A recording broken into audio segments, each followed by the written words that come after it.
Michael. Comment vas-tu mon gars? J'ai entendu dire que tu avais eu un accident. Je suis vraiment désolé.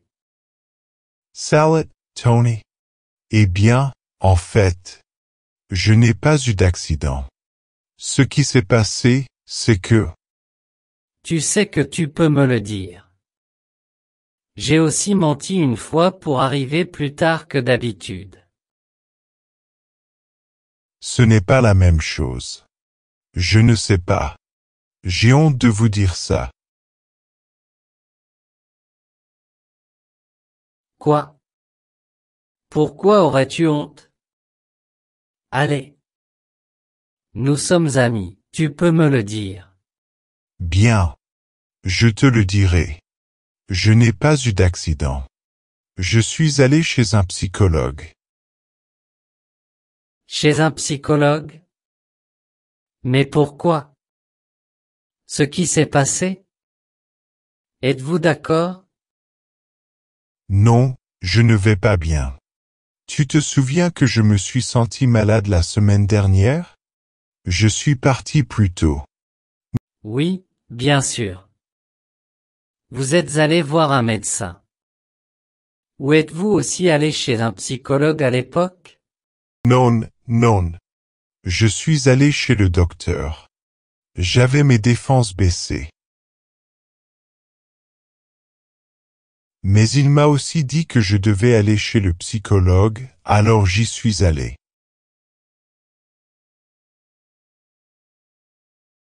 Là, je lui ai expliqué tout ce que je ressentais. Et elle m'a dit que je devais changer certaines habitudes.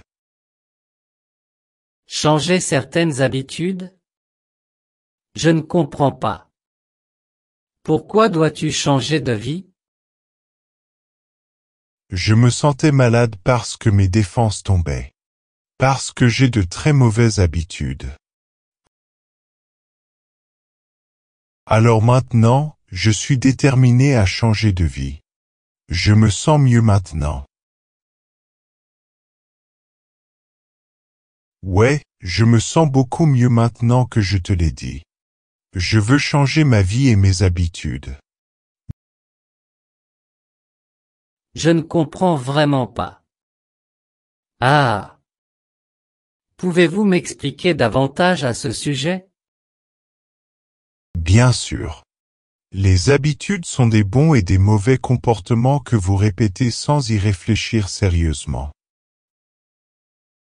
Nous sommes tous des créatures d'habitude. Nous avons tendance à nous réveiller à la même heure chaque jour, à nous brosser les dents. Prendre un café le matin et se rendre au travail, en suivant les mêmes schémas chaque jour. Même si nous l'admettons, il n'est pas toujours facile de prendre des habitudes positives. Crois-moi. Selon qu'il s'agisse d'habitudes saines ou de mauvaises habitudes, les habitudes déterminent si nous allons être heureux ou malheureux. Sain ou malsain. Fatigué ou bien reposé. Fort ou faible. Le pouvoir des habitudes est incroyable. Les habitudes façonnent nos attitudes, nos actions et nos capacités de prise de décision.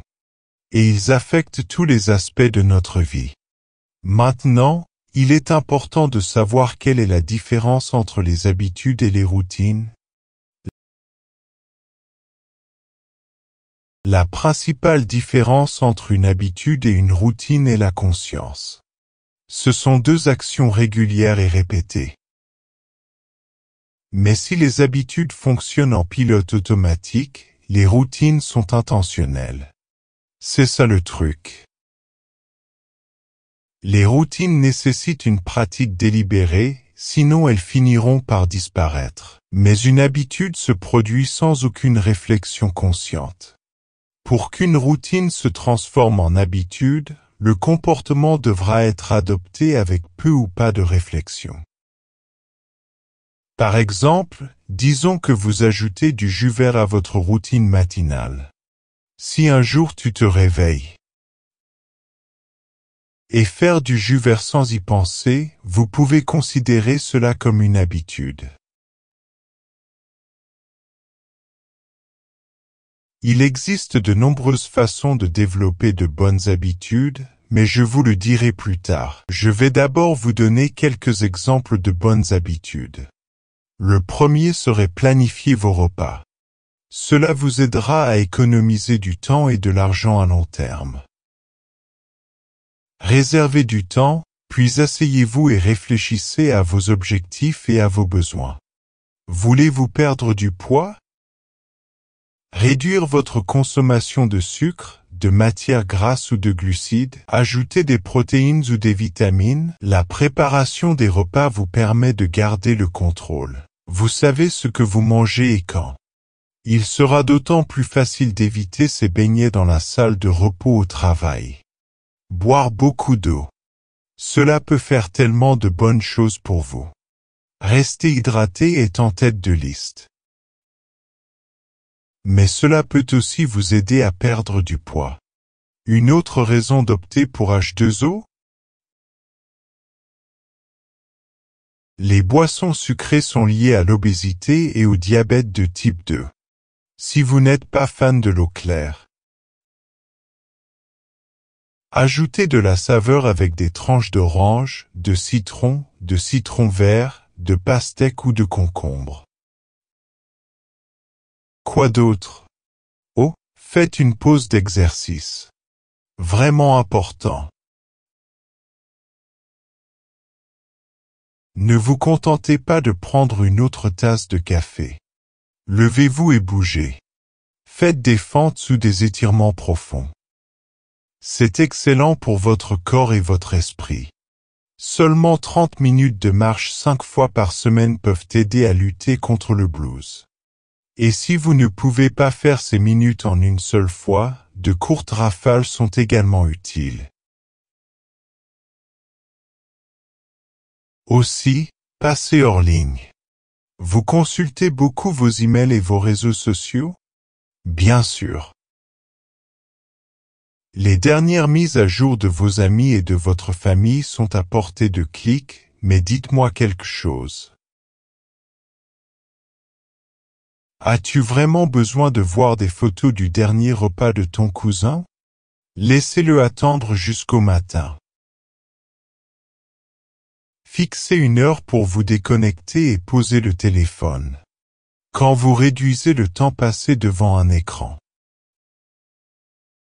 cela vous libère pour faire autre chose.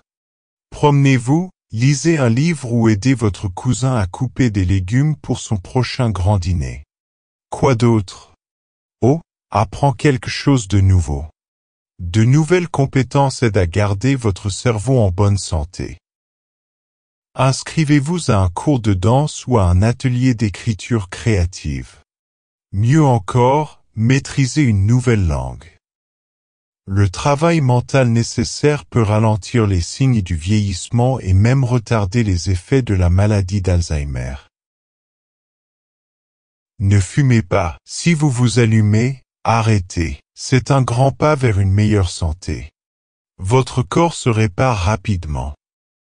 Dès 20 minutes après votre dernière cigarette, votre fréquence cardiaque et votre tension artérielle chutent. Pourquoi attendre? Arrêtez cette habitude, aujourd'hui. Votre médecin se fera un plaisir de vous aider à démarrer. Dors bien. Il y a presque trop d'avantages à énumérer. Une bonne nuit de sommeil vous maintient de meilleure humeur. Affine la mémoire et la concentration et vous aide à apprendre de nouvelles choses. À long terme, cela réduit votre risque de maladie cardiaque et vous aide à rester en forme. Essayez de passer 7 à 9 heures par nuit. Pour un repos optimal, faites-le à temps, en vous rendant et en vous réveillant à peu près aux mêmes heures chaque jour. Entraînez vos muscles. L'entraînement en force aide votre corps à échanger de la graisse contre de la masse musculaire. Mais ces entraînements peuvent également vous aider à mincir, à renforcer votre cœur et à développer vos os. Faites des exercices de musculation, comme des pompes, des fentes et de la musculation, au moins 2 fois par semaine. Dirigez-vous vers l'extérieur. Quelques minutes au soleil augmentent les niveaux de vitamine D et c'est bon pour vos os, votre cœur and your mood. De plus, être dehors signifie que vous êtes plus susceptible de bouger votre corps au lieu de le garer devant la télévision ou l'ordinateur. And your mood. Mais le plus important pour moi, be mindful. Cela peut signifier méditer ou simplement s'arrêter pour sentir les roses. Quelle que soit la manière dont vous le faites, des études montrent que la pleine conscience réduit le stress, soulage la douleur et améliore votre humeur. Et les scientifiques commencent à comprendre comment. Une étude a révélé que 8 semaines de méditation régulière peut modifier des parties de votre cerveau liées aux émotions, à l'apprentissage et à la mémoire.